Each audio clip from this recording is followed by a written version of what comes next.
Hey guys, Jessica Damu here, and today I'm reviewing the wall climbing race car. This one is green and black, but there's also a blue variant and a red variant. The red one looks really, really cool. Basically, this is kind of the opposite of a hovercraft, whereas a hovercraft hovers, against above the ground that it's parallel to. This actually sticks by a reverse fan that just suction cups it pretty much to the ground.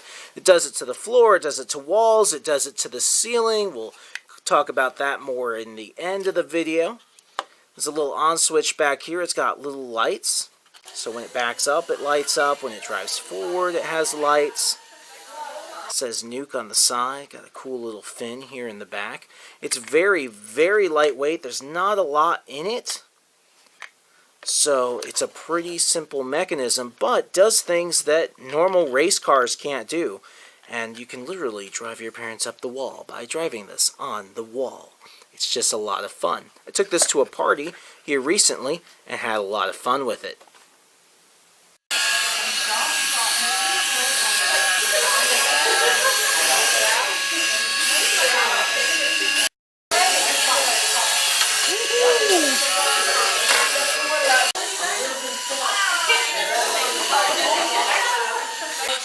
So as you can see, this car does not drive on the carpet or any textured surface whatsoever. Controlling the car is relatively simple. Forwards to go forwards, back to go back, left and right.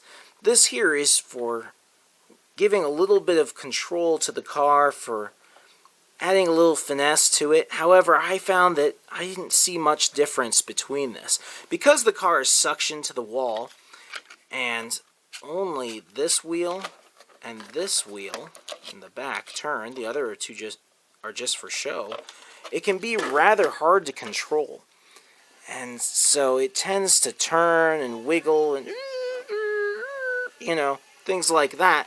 It's just very difficult. If you were to draw a line on the wall, which your parents would kill you for, or your wife in my case, but if you were to draw a big racetrack on the wall, you would have trouble actually driving it with this car. It's very difficult to drive in a straightforward manner.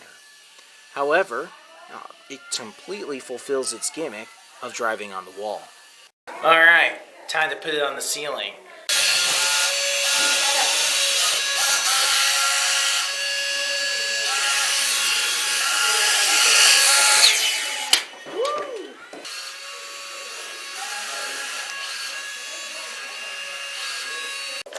Charging your car is pretty simple. It's got just a little plug-in right here. It pops in the back, and you can plug this into any USB port on your computer or elsewhere. Your controller can also charge it. You just lift this up, and you can plug this into the car.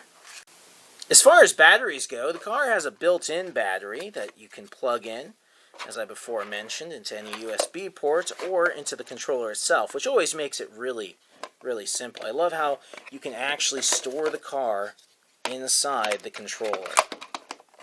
Absolutely love that.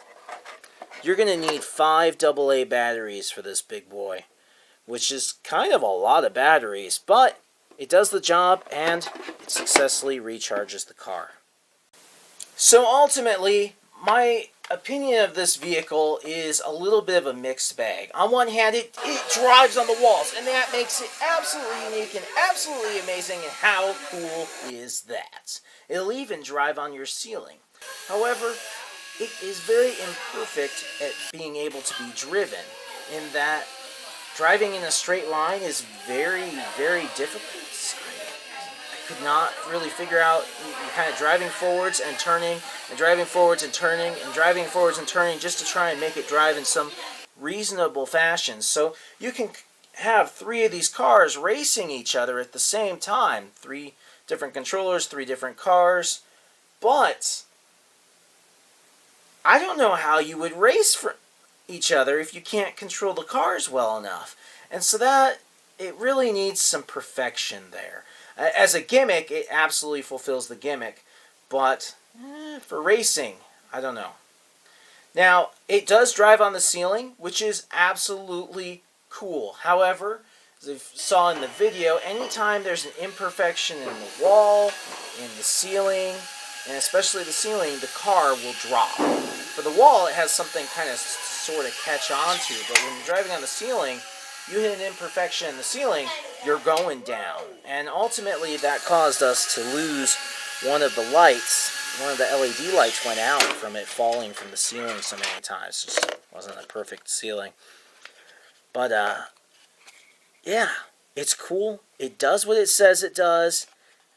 It could do it better, but it is very entertaining. It's really cool to see.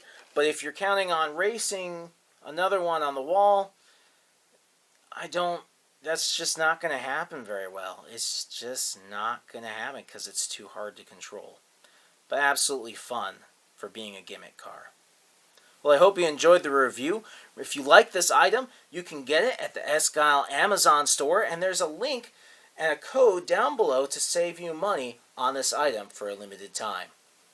Make sure to like, favorite, and subscribe as I post a new toy review just about every other day. And I'll see you guys next time.